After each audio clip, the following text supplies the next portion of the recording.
reconocer la historia para poder llegar al presente. Entonces, la reescritura de la historia de la colonia de España desde el 1492 creo que es imprescindible. Y el proceso de llegar hasta ahora, o sea, nunca ha cambiado las formas. O sea, se inició un genocidio, se inició un saqueo, se inició, o sea, todo ese racismo que llega hasta hoy. O sea, hoy es la consecuencia del ayer.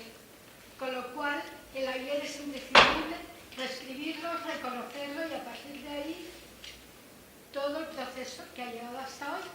O sea, nunca ha cambiado, o sea, el colonialismo sigue igual. O sea, hubo un momento que en el continente latino, o sea, se independizó, al cabo de unos años llegaron las dictaduras preparadas en Estados Unidos, organizadas en Estados Unidos, y luego llegó la dictadura económica. O sea, es también una colonización absolutamente, la deuda externa, los préstamos que hace el Banco Mundial, o sea, el Fondo Monetario, todo eso es absolutamente imperialismo.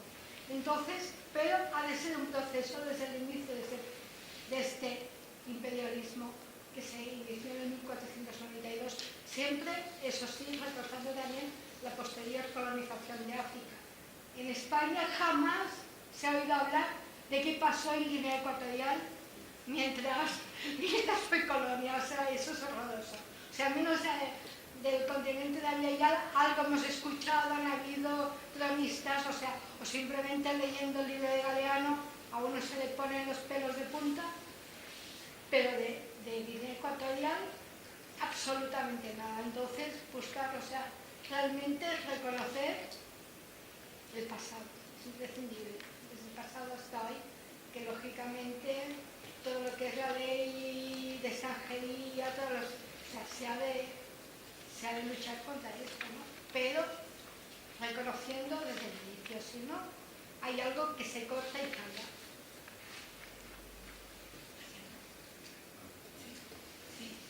Bueno, mis comentarios van parecido a lo que los compañeros comentan. Yo me preguntaba un poquito el asunto del juego de las memorias, de qué memoria estamos hablando, de qué pasados, un poco en este asunto de qué discursos son los que se oyen y cuáles son los que no se oyen, cuáles son los hegemónicos, cuáles se invisibilizan en ese juego de memorias.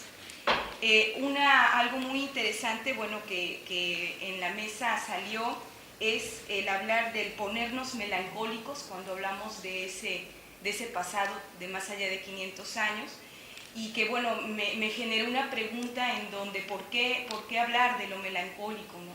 ¿Por qué el asunto de la historia de la conquista, que bueno, creo que es otra cosa que también tendríamos que discutir, ¿no? Si de verdad fue un encuentro, ¿no?, de culturas, creo que eso también estaría a discusión. Pero ¿por qué tendría que ser melancólico, ¿no? Yo creo que el asunto, en este caso de la conquista, va más allá de, bueno, contempla el asunto emocional, sentimental, colectivo, pero creo que si nos quedamos en ese lugar, no se pudiera avanzar, ¿no? Otro asunto importante que yo creo que se tendría que retomar es que, bueno, yo creo que no solamente bastaría con un reconocimiento, una memoria colectiva, esas memorias invisibilizadas, sino también lo que implicaría la memoria como una herramienta de justicia, que implicaría también considerar a la memoria no solo como un recuerdo, como una historia, como el pasado, sino como parte constitutiva y estructural a nivel político, económico y social de nuestro presente. Y creo que, bueno, me gustaría un poco ver, pensando a la memoria como ese pasado estructural de nuestro presente, que es lo que tenemos que hablar ahora de todo esto. Pues si quieren le dejamos la primera ronda y después... Puedo hacer yo desde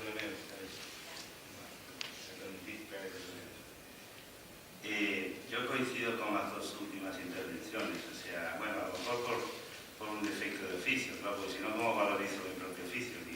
Si la historia no sirve para nada, yo no sé qué hago aquí. Bueno, seguramente. Yo siempre dije que la historiografía, como se lo llamaba, la disciplina, es una disciplina con muchísimo pasado y ningún futuro, eso es cierto. Pero pero bueno, aparte de esta tontería que dice, yo creo que justamente a lo mejor la intención era dejar todo el debate del presente para el debate. Y en todo caso lo que hacíamos era una gran introducción entre los tres y planteábamos algunas cuestiones y algunos elementos para continuar haciendo el debate. Yo creo que no se acaba lo que decimos, lo que podemos decir entre todos con nuestras exposiciones, los cuatro, Castellana, o sea que creo que ahora es el momento. Pero de cualquier manera yo sigo defendiendo el punto de vista, por lo menos que planteé en mi referencia. Por ejemplo, el problema de la racionalidad. Bueno, hay una racionalidad instrumental, pero también hay una racionalidad axiológica. Los nazis eran absolutamente racionales instrumentalmente, para seguir fines perversos, eran absolutamente racionales. O sea, el problema no está en la racionalidad o no. El problema está en que para qué sirve la razón, hacia dónde vamos.